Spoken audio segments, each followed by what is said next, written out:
আসসালামু আলাইকুম। আবৃত্তি করছি জননেত্রী শেখ হাসিনাকে নিয়ে লেখা একটি কবিতা। আমার কবিতাটির নাম স্বপ্নকন্যা হাসিনা।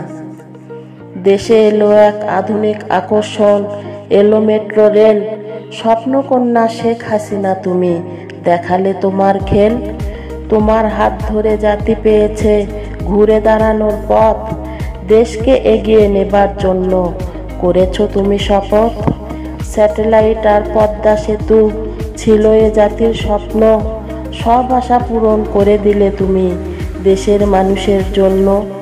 বঙ্গবন্ধু টানেলে হয়েছে আজ পানির নিচে রাস্তা। সর্বখাতের উন্নয়ন দেখে জনগণ বাড়িয়েছে তাদের আস্থা।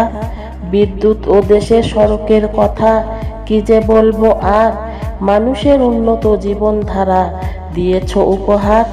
নারী সমাজ হয়ে উঠেছে আজকে দেশের বড় সম্পদ। নিজে তারা স্বাবলম্বী হয়েছে, কাটিয়েছে সব বিপদ। ডিজিটাল এক সোনার বাংলাদেশ রচনা করলে তুমি। তোমার ছোঁয়ায় দেশ হয়েছে আজ সোনালী মাতৃভূমি।